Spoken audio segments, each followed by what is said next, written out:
from the day she came home, and then from January of 2019 to April 2019, she went from here to, you know, completely needing a walker or a cane or assistance walking and being able to do everyday things on her own. Wow. And I think your screen is frozen just in case if you need to make any adjustments. You So can't I would see like me? to go to Kiara. So when you first found out, I know you said you had never heard of idiopathic intracranial hypertension, also known as IIH. And so with me, I had a brain leak, a CSF leak, and hydrocephalus. So with me having all three of those different things going on, how did it make you feel? Since I was new to it, I was like, we can get through this. Just thought it was just gonna be something quick, fast, and just something short. She find out what it is, get some antibiotics, and just be on the way. But when I found out, how really serious it was, it really made me slow it down all the way and say, "Whoa, we really, really need to think this through." Okay. So tell me a time, and I'm coming back to you in a moment, Dries. Um, Tell me a time here that you experienced me at my worst, and how did you get through it? I know sometimes when people are suffering or they're sick, especially if it's your mother or your father or somebody that you know very well, and when they're sick, sometimes you don't let them know how you feel because you want to be strong for them and you don't want them to see you mourning or see you upset. So tell me that one time, how did you feel and how did you deal with it? The one time that I saw you, really, I hate to cry, I really do. That's The one okay. time that I saw you at your lowest, because I have never ever seen you cry, other than one time before. But I have never seen you cry because I'm just so used to you being strong. And I mean, that was a question, right? Basically, that's when I really saw you at Right. your the really lowest moments, in life, because you were so strong. So yeah, they really did affect me. Yeah. Mhm. And that was my Wow. first, and that was my first brain surgery. The And very first brain surgery, and Ryan was a couple of months. I think he was a year old. okay. Yep. What about you, Dries? When is the time you ever seen your mom at her worst, and how did you deal with it? I don't know why my screen froze. I don't know how to work it.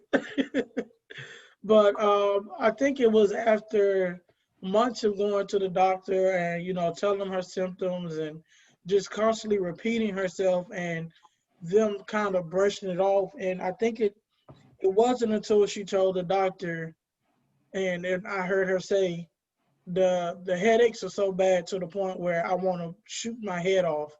And I Mm. realized then how serious it was, and it made the doctors realize, okay, we might need to do more, and we might need to run more tests. We might need to come up with a treatment plan, because they just kept passing it around to doctor, and it was making me mad because I'm like, okay, y'all are the specialists for this. And it was like, well, it's that specialist job, or it's that person's job. And I'm like, okay, first of all, we need a neurologist. We need somebody for the eyes and the pain. So if all three of y'all work together, we can come up with a plan. But they just kept putting the responsibility off on one another. And so it's gotten to a point where now when I go to her doctor's appointments, they hate to see me come, because it was frustrating to keep trying to say, well, it's in your head. Well, we know it's in her head. We need you to fix what's in there. We don't need Right. you to keep trying to make her uh, feel like she's making this up. We've already got a diagnosis. I need you to do your job as the specialist. So it just got to the point where she just kept saying, I want to blow my head off. The headache is too bad. The headache won't go anywhere. So I just was, I knew then that if I didn't hurry up and get something done, that it was a possibility she probably would have blown her head off, because she's constantly complaining about headaches and migraines. So I know that the pain is there, and I know it's severe. Right. So with all of that, how did you, outside of being of a support system to her, like when you were not in her presence, how did you deal with it? How did you seek help from somebody else? Because I can only imagine how that could have made you feel to hear your mother say that. We've always just kept it between us because she never had help with me as a child being sick, so I knew there was nobody that was going to come help me with her. Mm-hmm. Even though she adopted 2 boys, like I said, I always had it made up in my mind I was going to have to be the one to take care of my mom. So you will get that, or I'm going to come see you, or I'm going to come out there, or why don't you move back home? When we lived there, y'all didn't help, so what is the point of moving back because she's sick? Right. Thank you. My Yeah. next question, Kiara, what feelings have you suppressed that you didn't want me to know?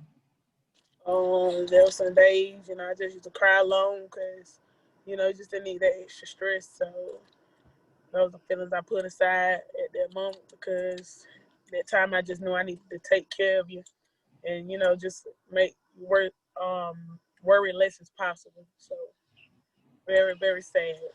It was a trying time at that point in my life.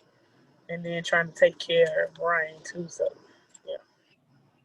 Thank you. Dries, what about for you? What feelings did you suppress that you didn't want your mother to know? Honestly, I didn't have any feelings. My concern was making sure that she was, going to be well taken care of, and that mentally they were not going to just continue to try to push her off, because I know how frustrating it can be to be sick and crying out to the doctors, and they just keep ignoring what you're saying. They want to keep giving you medicine, but they're not trying to fix the actual solution. They just want to treat you like a guinea pig. Well, this didn't work, so let's try this. And that didn't work, so let's try this. Or let's try all of these medications together.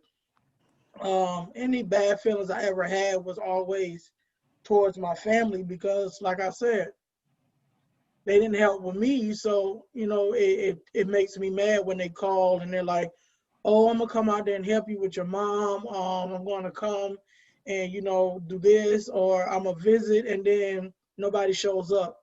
Mm-hmm. They don't call with a reason. They disappear for a few weeks, and then they come back like they never ever said that they was coming. So I'm like, that makes absolutely no sense to me. Like, why would y'all? It ticks me off that they lied to her. It's not surprising to me, but because that's always been them. So to me, I don't get frustrated having to take care of her or anything because I feel like that's my responsibility. I feel like it's my role and my job to take care of her as she did for me. That's nice. So Kiara, what do you wish people knew about this disease? And before you answer that question, Dries, we'll give you a moment to see if you can adjust or fix your camera. Because I definitely, I want people to be able to not only hear from you, but I would love for them to see you. I really want to get other people who are caregivers or people who are warriors to see on the other side what the caregivers feel, what their feelings are concerning this. And so I'm hoping that you can get that fixed or maybe try another device to join the meeting so we can see you. There she is. Can you see me? Just one moment to see. You're joining now. Go. Let's see, and I see your name there. Okay, let me try to close the one here on the computer out. Okay. And for those of you that are watching, you're here tonight from the caregivers that take care of people with a rare brain disease. And tonight you're hearing from my daughter, Kiara, and you're hearing from Dries, who's the caregiver of Llewellyn Evans. Excuse me, yes, Llewellyn Evans. And so thank you, Dries. I'm so glad that you could come back because I definitely want them to see and hear from you. So my next question is, Kiara, what do you wish people knew about this disease? It could be your family, it could be medical professionals. What do you wish they knew more about this disease? I just wish that people didn't take it lightly. When you get sick, especially, people expect for you to pull through. But sometimes if you're not educated or really know whatever you have or the disease that you have, sometimes you become, I could say, unlucky or, but it's just just a disease not to take lightly. You know, this is no ordinary disease like you just get well and then that'll be it. You know, this is something that has changed and will always forever have a change in your life, you know, especially with family, and you know, it's just nothing to take lightly, you know. Thank you so much. You're welcome. Because for those of you that are watching, idiopathic means unknown. So in some instances, when they diagnose people with this disease, they say it is contributed to weight gain. So it could either be weight gain or, you know, obesity. It could be for a head injury due to an accident. So really, they don't know outside of those two reasons what really causes it. So, Dries, what do you wish that people knew more about this disease, IIH? Let me unmute you so we can hear. And thank you for making that change just so we can hear from you. Let's see. All right, so if you will unmute your device. Thank you so much. Can you hear me? Yes. All right. First of all, my biggest thing is always education. Always educate yourself on something. Even if it's not you personally that's dealing with it, if somebody you know comes to you and say, hey, I was diagnosed with this, stop telling them. My biggest pet peeve is with my mom being a preacher, and she tells her friends, and the first thing they tell her is, well, you don't pray enough. Or you're doing something wrong in your life because you're not sick. They just making it up. Or you shouldn't take that medicine. It's the devil. And I'm just like, I wish people would know that when a person is diagnosed with any disease, it catches them off guard, and it's hard for them to already accept. So when they come to you venting, stop downing them, stop downplaying the severity of their diagnosis. I want people to know that you need to listen. You need to, I now try to keep a log of things that my mom say, like, okay, on this day, she felt this way. On that day, she felt that way. Or what can I do to brighten her spirits? So for a while, because I was just so fed up with the negativity that she was getting, we did not get the phones back on. We let them be off, I think, like 3 months, because she needed that break. She needed that time to be able to regroup herself and spend time with God. She needed that time to get back where she is supposed to be mentally and spiritually. So I want people to know to just listen. That is the biggest thing, and that's not just caregivers, not just family and friends, but doctors as well. Listen. Let these people tell you what they're going through. Let them know. Let them tell you how they feel, what they have been experiencing. Because you can sit here all day long and tell me what the statistics are, but everybody's different, so I don't care about statistics. And statistics are not even based off people who are really going through these things. It's somebody crazy sitting behind making these numbers up. And because when you ask people for real, you're like, wait a minute, where the study says this, but when I'm talking to actual patients, they're saying that instead. So listen, you gotta listen, because I've also gotten in some of the IIH groups, and I see a lot of them say the same things. And a lot of them, I won't say I feel bad for them, my heart hurts for them, because they don't have a support system. And they have nobody that they can call and say, today my head hurt and I just can't take it no more. Or can you come sit with me at the hospital? Can you come hold my hand? Pray for me. They have to keep it closed in because they have no support system. And then they all, patients always here, stop nagging, stop complaining. Be glad you're here. You might be here, but it's people out here suffering for real. That's true. And some of them would rather take the easier way out, because it's not just that they can't handle it, but simply because they don't have a support system. That is so true. And it's nothing like having a great support system and having somebody advocate for you when you're sick. And, even though, you have caregivers that, like yourself and Kiara, but there's some people who don't have caregivers. On Kiara, Yes, I ma'am. remember my very first brain surgery, and I created a living will and a will. And it's so very imperative, those who are watching tonight, if you ever have to have surgery, it's very imperative that you have a living will.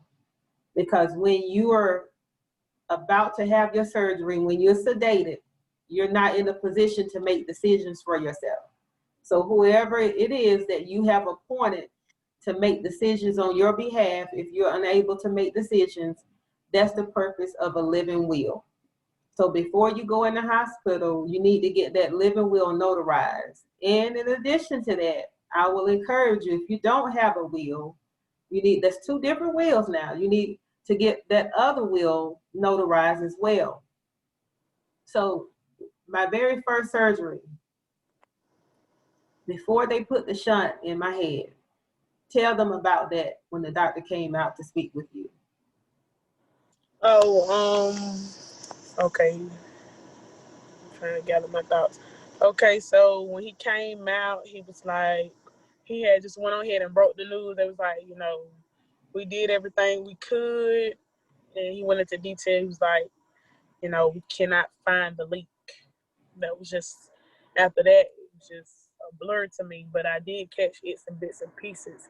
He said he went on ahead and put the shunt in, and then I had to focus again because I knew that I have to tell you this news. So basically, he said we cannot find the leak, but we will just go ahead and put the shunt in just in case, so we won't have no fluid just build up, and we will regret putting the shunt in. And, I was angry at that moment because I was like, you can't find the leak.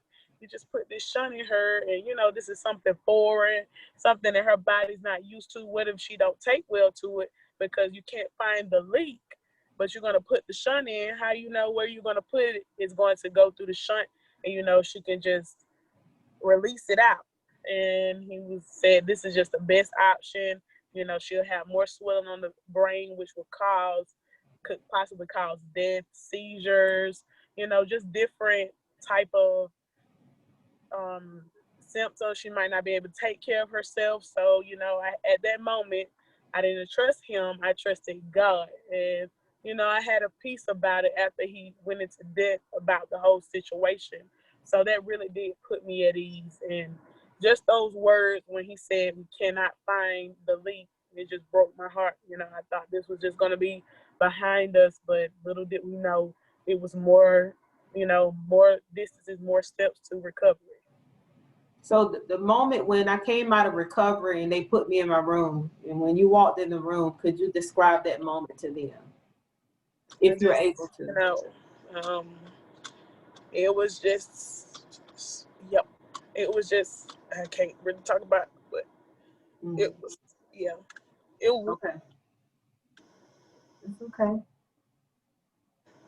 That's okay. I've never seen you low before. Mm-hmm.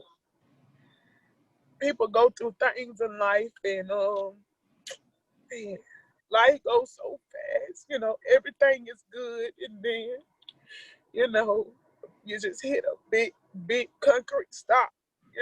And you see stuff like this happen on movies and stuff like that, but you just never think that it'll happen to somebody you love. Mm-hmm. No, I thank you. I think a part of you crying today will bring about healing, because sometimes it takes time. Like people like you process it different.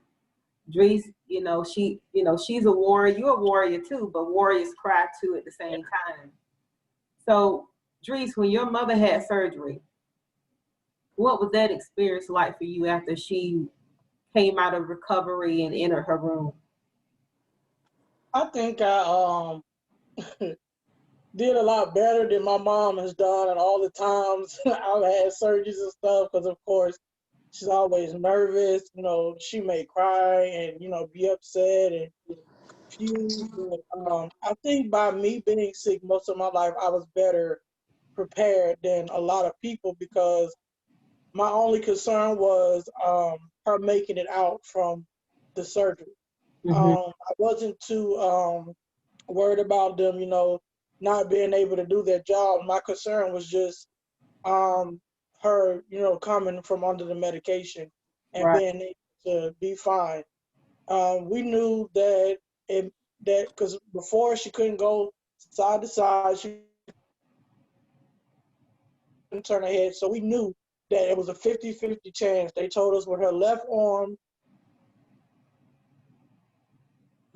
the her right arm 90%, and where cervical spinal, it was a 50-50 shot. They broke it down. Well, it's 50-50 for aging off of the IIH, based off of, you know, your strokes and your heart condition and everything. And my god sister that with me, Fantasia, when we did the surgery, because of course me and my mom are really the only ones here in Georgia, and so I got her and Nehemiah a day or two before they spent the night. My husband kept him, and we went on to the hospital. Surgery was supposed to be about 2 or 3 hours, ended up being 9 hours. She ended up having an asthma attack while she was under. Pressure was going through the roof. So they were trying to get her stable in between getting it done. So when she came out, they let her know. Okay. So it seems like Dries is having some. Okay. You were breaking up. So Dries will come back to us in just. Okay, you good? Okay, so I don't know why it's doing. That's okay. It could be the reception on the side where you are, because it started strong, but that's okay. It seems like it's doing good now. Okay. Thank you. When I went back to see her in recovery, I don't know what it is about our systems and the medicines they give you for surgery, because she was trying to walk. She was back there wrestling with the nurses. They were trying to hold her down. She told me, "Oh, I'm gonna go home. We done." I said, "Mama, you got to lay here. Medicine got to, they got to make sure you're breathing okay." And purple is her favorite color. So if you got something purple, she gonna try to keep it. And the nurse had a pen, and she sat it on the table, and she done slid her hand up there and got the pen. When she came out in recovery, she was actually doing way better than I expected. She was responding better than I expected. And we came home that same day. And it's crazy because she hasn't held Nehemiah since his baptism. And after being home maybe an hour, she was holding Nehemiah. She was picking him up. We didn't have to sit him in her lap. She was able to lift him with both her arms and not drop him. So for us, that was a big progress. Of course, we were mad because she had not been picking him up. She wasn't supposed to be holding the baby. But that just showed me how much of a difference that one surgery had already made. Exactly. So for me, that gave me a lot of hope. That's great.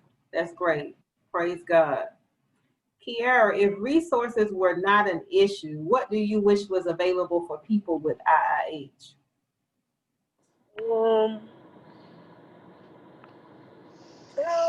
And there's no right or wrong answer. I just want to know what your thoughts are as it pertains to that. Considering all I've gone through, if there was any resources available for me, what do you think you wish? Just the one thing, just name one thing.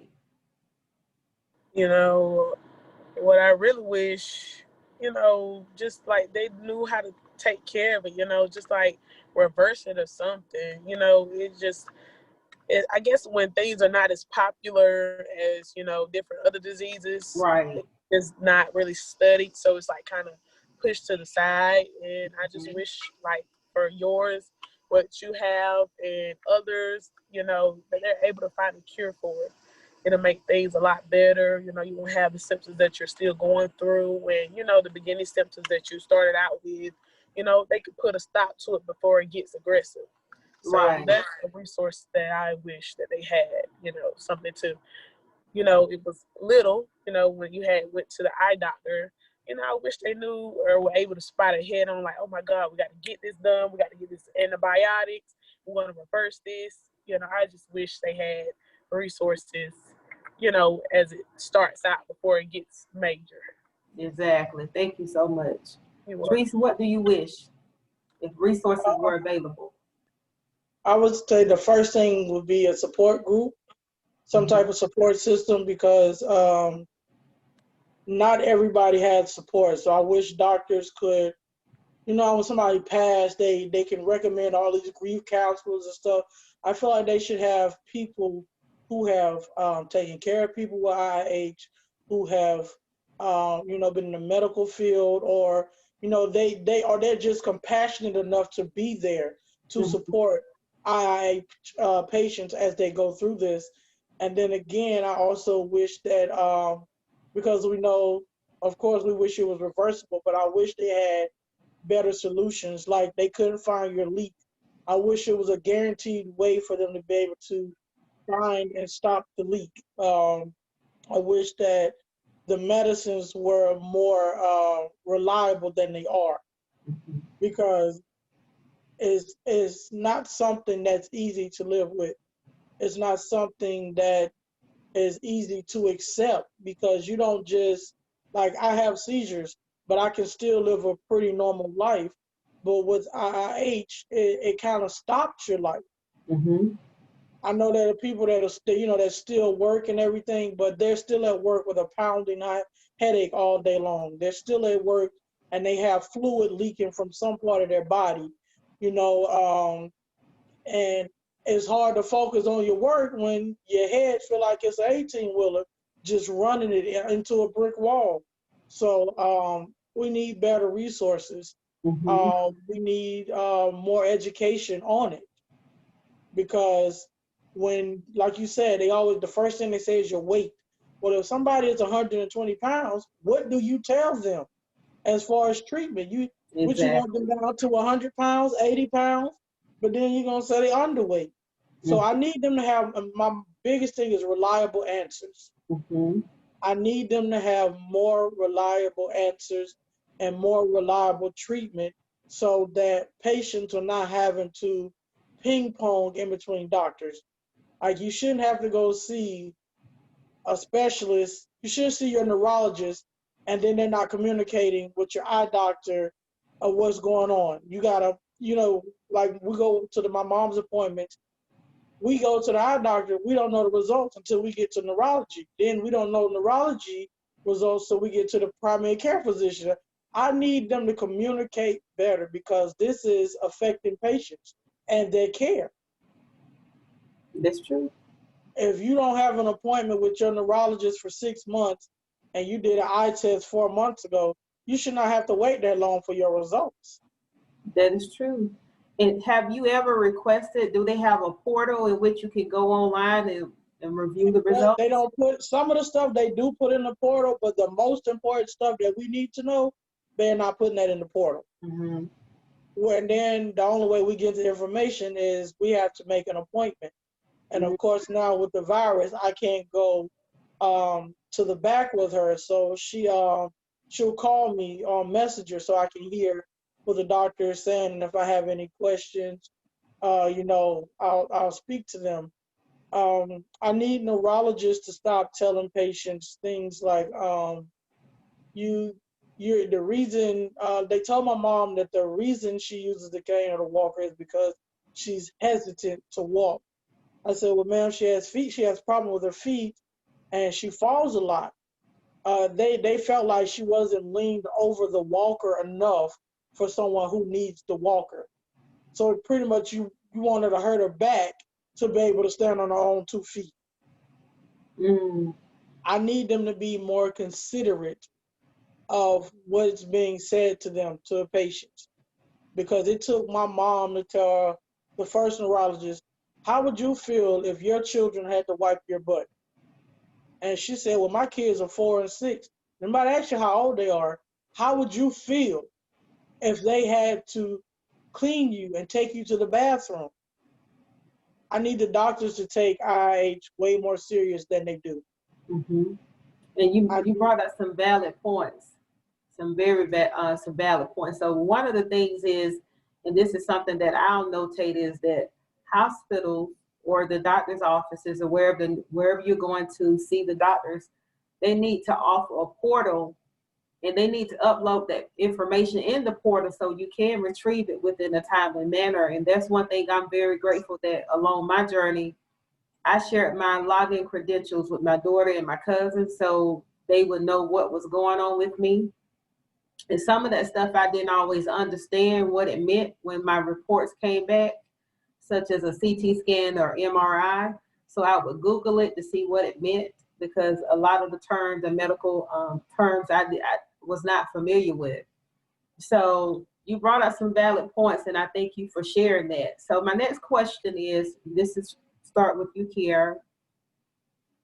What do you do when you're stressed out the most? Like the times when I was sick and all the stress that you endured when I was sick and going through all these different surgeries, how did you handle the stress?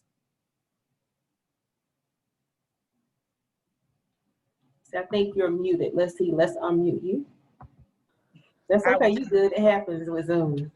It's fine, but I just really didn't think about it. I didn't have time to do that. That was, in a way, for me, that would have been selfish on my part, trying to take care of you. So relieving my stress was just making sure you had everything you needed. That made me feel better, knowing I could do a little things to ease the pain. So that's what I really did with stress. And sometimes, again, like I said, I'll cry, by myself. But other than that, just keep, going and coming and going, just making sure you're taken care of. And that was all I needed. Make sure you gave me your information, like you said, to pay your bills and stuff like that. So it was pretty easy. It was kind of hard at first, since I was living with you. I was like, oh Lord, I got to do this and that. But, I just wanted to make sure everything was okay. And you still stayed on top of it.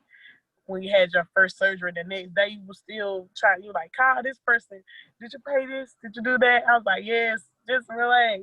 I got everything under control. So she was trying to take care of business. I'm like, this business lady need to slow down. It's rest time. I got it from here. And she was like, did you call this person?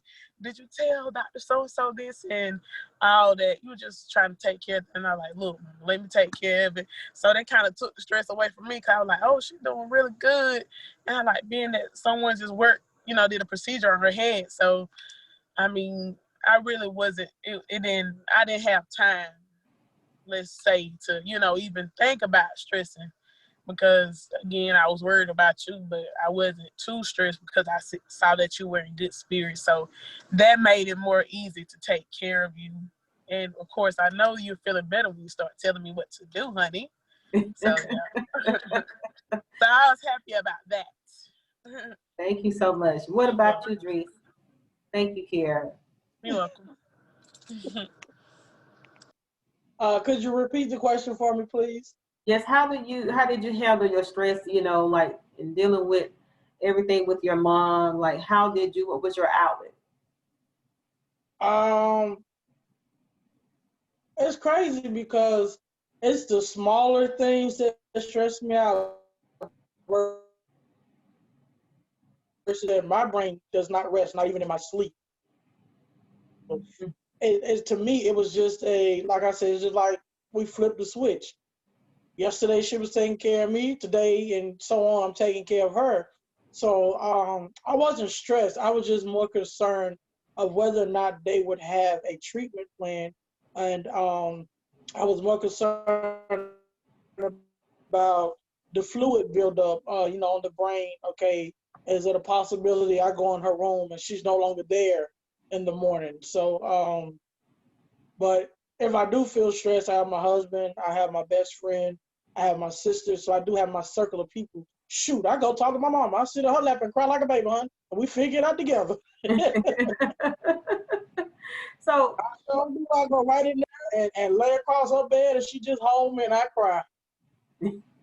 Because for me, it's easier for me to release my feelings, just to cry it out, just to let the tears flow. And so I don't have time to be stressed because, I mean, I've always handled her business since I was a teenager. I've been signing her signature and, you know, taking care of stuff because she's always worked a lot. So she's never had time to be able to call the light company or the gas company or the leasing office if something needed to be taken care of. So I've always, you know, made sure I stayed on top of that already. So we really didn't make that much of an adjustment. So I feel like I was more fortunate because for me, I'm prepared to be sick myself. When like I said, we switched roles, but for Kiara and you, it caught you guys off guard. So you guys had to switch your life completely. You had to learn new things. You know, you had Yes. to become dependent on her. She had to step up and take care of her business as well as yours, as well as being a mom. So Yes. I feel like my mom and I were fortunate, Yeah. and I'm glad that she raised me the way that she did. I'm glad that she always showed me strength when I was sick, and when I felt like giving up, she always give me those pep talks. Well, if you want to kill yourself, go ahead. You're going to hell. It worked. You know what? I'm trying to go see Jesus. I ain't trying to be hot the rest of my day. Oh, you know, when she feels down, I'm like, Mom, you know we can't do this, we can't do that because of this. So we got to figure something else out. Stress is not my forte at all. I try to avoid it as much as I can because I should get the stress and then here comes the seizures and then I can't take care of her. Right. Thank So, you. So, Kiara, Yes, ma'am. what do you want me to know right now? Why you ask all these sensitive questions? No matter what, I will forever always have your back. You know, I love you a lot. You know, it just caught me by surprise. Hopefully, you know the truth now. You know, I know you've been asking me questions beforehand, so hopefully it done took you about 3 years to get the final answer. So that's all I wanted you to know. The question that you asked, I just wanted you to know how I felt. So I just love you unconditionally, mother. And we always look at things positive. We don't never look at things negative. You know, we walk by faith and not by sight. We fear, nothing, really, because we got God always. So I was in tune with him, not only for that moment, but continuously. So I really do appreciate it. I hate that you had to go through the storm in order to, see, all that beautiful sunshine. So I dislike that you had to go through so much, a whole lot. A lot of people don't know that you had to go through a lot. And I know a lot of people still ask me, how's your mom? How's your mom? I know what's going on with her, but to keep it down or, private like that, that's something very sensitive to me. I just tell you, wow, she's doing fine, but she has other things going on too as well. It's on her if she wants to share it or not. But I'm very sensitive when it comes to my mother, even though, we butt heads sometimes, but, it's nothing that I wouldn't do for your mama. And I'm just glad that you're where you at, in this moment in your life. And if I could take back what you had to go through in order to get where you at now, I would. But we can't. But you just got to learn how to I'm just grateful for this moment for you. Because you've been through the weather. That weather seemed like it was forever. But you're here today. You're here now. So, yep, you got it, mom. Thank you, Kiara, and I love you too. Love you too. I love you too, and I thank you for being there for me. Yes, ma'am. Yes, ma'am. Drees, yes, ma'am. we know your mother is watching. Uh, What do you want her to know right now? That I love her, that I will always advocate for her just as hard as she's always advocated for me. Um, when I feel like a doctor is not giving their best, I will let it be known because I will accept nothing but the best for my mother. On the days where she's feeling down, I'll do my best to bring her up. Um, I wouldn't. As far as being able to take it away, I would love to do that, but I know that God puts us through things that we just have to go through. No, there's no way to avoid it, or we can only avoid it for so long, but we eventually have to go through that storm. You can't avoid it forever. Mm-hmm. And so I want her to know that on her weakest days, I'll be my strongest for her, and I'll always carry her no matter what. And I have every intention of keeping my word when I told her I would never put her in a home. I would take care of her myself until her last day. I meant that. I refuse to allow my mother to be put in a home. I've seen what is done in the nursing homes. I want her to know that anytime she feels scared, to remember all the strength and courage she gave me when I Mm-hmm. was younger and sick, and I felt like the end of the world was near. I felt like um, I would never, be healed or cured of my health problems. And I want her to know that no matter what someone else says, she's not a burden to me. I Mm-hmm. proudly take care of her and I love her. She's always been my biggest supporter, and I will be hers forever. I know she's in tears right now. I saw her come in just a moment ago. So Dries, I want to come back to you and ask you one final question. Okay. What advice would you give to caregivers out there now that are watching? Um, my mom gets frustrated a lot, so I would say when when your patient is getting frustrated, don't get frustrated with them. Give them time to, gather their thoughts. Give them time to, calm down and get recentered. Listen to them when they tell you something. I like to do things like my mom always says. She missed working. She don't have money to buy her this, or she don't have money to do that. So I try to, when I get extra money outside of bills, to make sure I, surprise her with gifts. Like I think she hasn't had a new pair of shoes in a year, so I bought her some sneakers the other day, and I posted that video. Even if it's not your family member, just the smallest things you do could brighten a person with IH spirits. So that's always my concern, is even if she doesn't feel good physically, to make sure she feels good mentally, spiritually, and emotionally, because I know I can't take the pain away, but I know that I can put a smile on her face, and it'll be there for a while. So just treat people the way you want to be treated. Just be patient, because it is a lot. I don't care if a person has had IH 10 years, it is still a lot to adjust to. So, and if y'all, if they're, frustrated, often find something for them to do to help them work on their skills. Like she got to where she lost her fine motor skills. So she's been making masks. It took, I think, a couple of hours the first time to get the needle and thread together.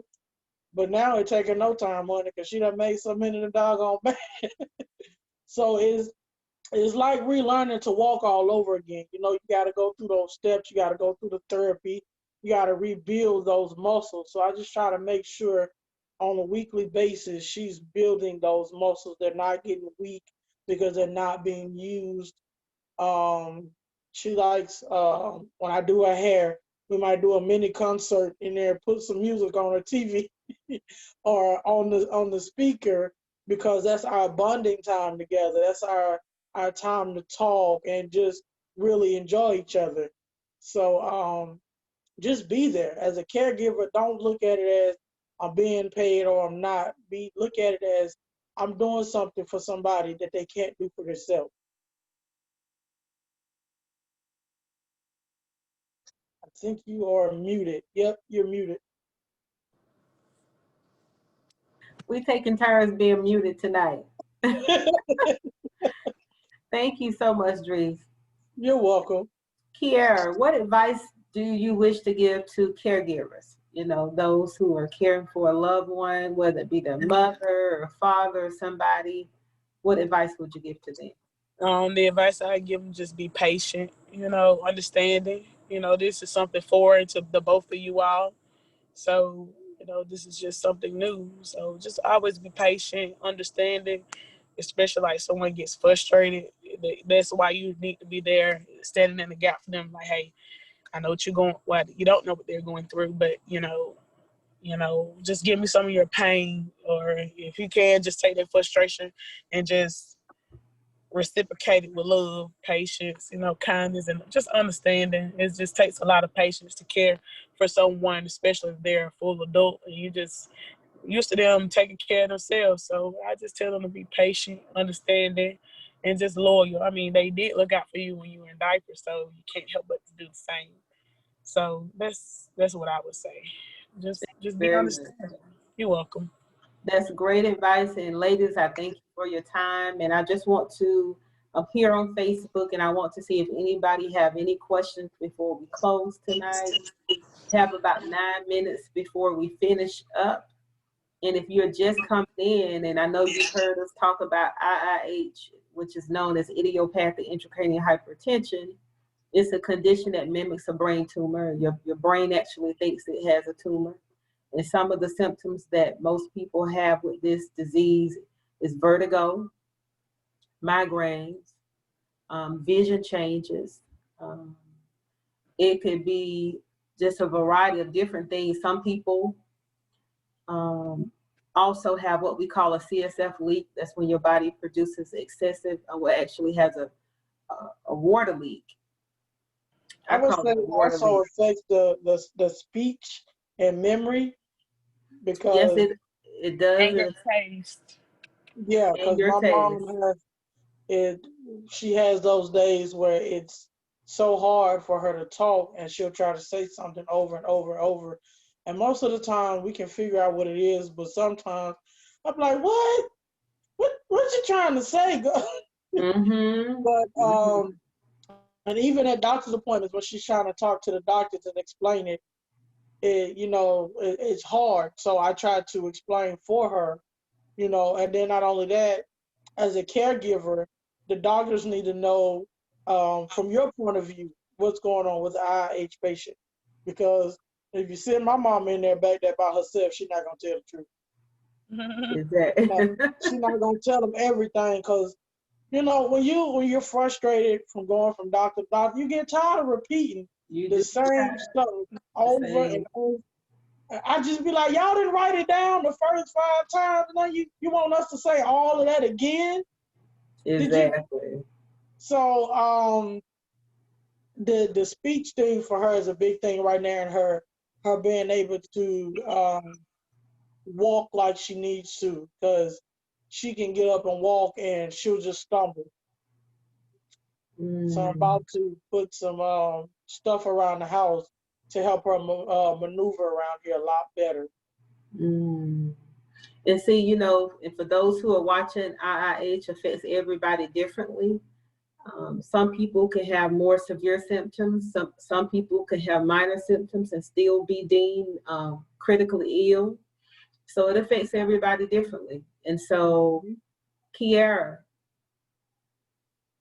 Yes, ma'am. I'm here. any symptoms that you recall that I had that troubled you? In the beginning, I know you start complaining about your head hurting, in the very, very beginning stages. I can recall you saying your head was hurting, or like you just thought you had a sinus infection, if I'm not mistaken. I'm sorry, my backdrop is going out in and out, so I'm trying That's to okay. It hung in accommodate there that. for a long time. So I remember you saying that, and being that you're the person to never get headaches, you probably get it here and there, but they were, started to reoccur a lot, and kind of had me wondering. And then, especially when you came back from the eye doctor, he was like, she told you that you had something behind your eye, and they were gonna keep a lookout on it, and we Swell. didn't know. Yeah, Yeah. so that's when I recall the very first time, it was like I was like my ears, like my antennas went up like on alert, like, oh Lord, something wrong with my mama, and she don't never be sick. So, and she's saying and talking about it. something is wrong, because this lady Right. don't never complain about nothing. Well, I thank you both. I hope that people that watched today gain a better understanding of what IIH was all about. And in addition to that, I want them to hear from you tonight so they can gain an understanding of how caregivers actually deal with someone they love with this disease and how you cope outside of caring for us. So I wanted them to hear from you. And again, I thank you for your time. Those who just coming in, if you would please take a moment to share this video, please go back and watch it. It's almost an hour long, but it's a wealth of information. You'll get a chance again to hear their perspectives. Also, you can identify, like if you are having some of the symptoms that we mentioned tonight, that you can confer with your doctor so you can be evaluated to make certain that you don't have IIH. It takes a while, almost a year for some patients to even be diagnosed with it. And if you're not persistent in following up with your doctor, and sometimes you have to change doctors in order to get the assistance that you need. So it takes about a year for some people before they're really diagnosed. And it's very important that you see specialists who have knowledge about IIH. If your doctor doesn't have knowledge about IIH, it would be difficult for him or her to treat you. So it would take for them to refer you out to a specialist so that way you can get the care that you need. So again, Dries and Kiara, thank you so much for joining me tonight. Thank you for sharing your stories, bringing us in to let us know how you felt about our journey. It really means a lot. And I hope that the people who are watching tonight will take some nuggets from both of you, even if they have a loved one not suffering with IIH, but they'll take some of the tips that you shared with them tonight and use it to help them advocate for their loved ones. So thank you again, ladies. You're welcome. Thank you. Any closing remarks before we go? I think that people need to know that as a caregiver, you need to stop looking at it as this person depends on me, I gotta take care of them, and look more so of it. Look at it as it's an honor to be able to take care of them. It's an honor that God chose you to be their caregiver and is allowing you to be there for them, because like I said, so many don't have support. So instead of complaining about it, maybe you need to take a break, that's fine, but don't look at it in a negative light. Look at all the positivity about it. Look at it at how you're brightening their spirits, how you make their days better because they're not having to sit alone and suffer alone. And because you're there and you're helping them, they don't see that they're suffering, but that they are surviving. Exactly. And I can definitely attest to that. And I know one special person that really made my mother pull through, and that was Ryan Keith Dixon. So, I mean, babies have a way, just them grandbabies help the grannies come through. I'm so sorry about this, you all. My backdrop is That's okay. It's not showing my face, but definitely when you're around people who send out positive energy, it gives you time to send out those happy hormones and to say, hey, my body's like, what the word? I'm not used to somebody being so happy while I'm going through a sudden change of sickness. So it say, hey, let me get better because I want to feel good and et cetera, et cetera. So that's just my intake on it. If you're feeling down, if you're sick, if you have IIH, or any kind of disease, anything, you just feel like your back is against the wall, you need to get around some energetic people or some people that's going to make you laugh and make you so happy that you say, man, it feels good to feel this way, forgetting that you have something going on with yourself, and that just makes you feel better. You go to the doctor, hey, you're looking good on these charts, man. Whatever you're doing, you need to keep up. So that's all I can say. Live, laugh, love, and always remain positive, understanding, and very patient. That's all I have. Thank you very much. And I will attest to that in closing, that my grandson did help me in times when I didn't have him physically in my presence. There were times after having a series of MRIs, I developed claustrophobic. I became claustrophobic. And so in developing that, there are times I would have to be in there for 15 minutes in that tight space. and I would picture him in my mind, and just him smiling. And I had them play gospel music for me, because some places you go, they'll play music for you when you're having an MRI. And so for those 15 minutes, one time I had to go in, it was for 30 minutes.